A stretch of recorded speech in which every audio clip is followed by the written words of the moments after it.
25-year-old woman, gravida 1, para 1, 24 weeks gestation, went to picnic with her friends. The next day, she had watery diarrhea, nausea, and muscle aches, but no rashes or joint pain. A week after, she went to the labor and delivery because she did not feel fetal movement. The patient has felt decreased fetal movement for the past day and no fetal movement in the past hour. She had no contractions, vaginal bleeding, or leakage of fluid. Temperature was normal, blood pressure was normal, pulse was normal, and heart and lungs are fine. There is no flanked pain and the uterus is non-tender. On pelvic examination, the cervix is closed, membranes are intact. But no fetal heart tones are detected on Doppler. Transabdominal ultrasound confirms an intrauterine fetal demise. Which of the following pathogens is the most likely cause of this patient's presentation? So we have seen the case visually, let's read it. A 25-year-old woman, gravida 1, para 0, at 24 weeks gestation, comes to labor and delivery due to decreased fetal movement. The patient has felt decreased fetal movement for the past day and no fetal movement in the past hour. She has had no contractions, vaginal bleeding, or leakage of fluid.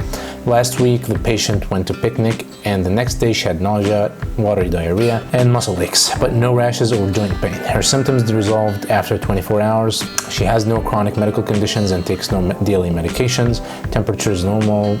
Blood pressure is normal, pulse is normal, cardiopulmonary examination is normal, there is no flank pain, and the uterus is non-tender. On pelvic examination, the cervix is closed and membranes are intact. No fetal heart sounds are detected on Doppler, and a transabdominal ultrasound confirms an intrauterine fetal demise. Which of the following pathogens is the most likely cause of this patient's presentation? So this question tests our knowledge about the pathogens that can cause fetal death in the wombs of the mothers. So in here, this guy, the little guy, died because the mother ate something outside. So she went outside and she got some kind of a pathogen and it passed to the fetus.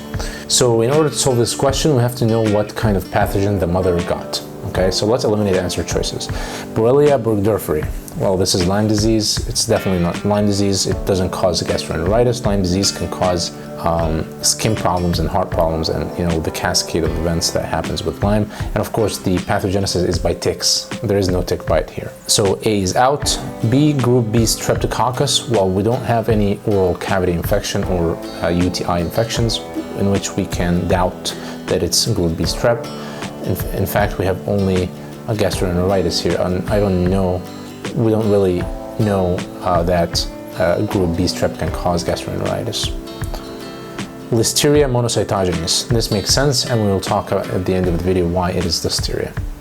Parvovirus B19.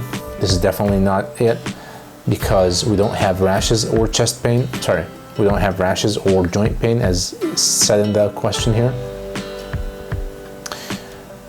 Staph aureus, if there is vomiting, we could say, yeah, it's Staph aureus. Staph aureus can cause outbreaks during events like picnics and stuff like that, but there is no vomiting here. So there is nausea, watery diarrhea, and muscle aches. So muscle aches indicate some kind of a systemic infection.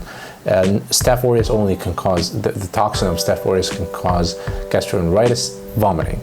Okay, so there is no vomiting here. So let's talk about listeria.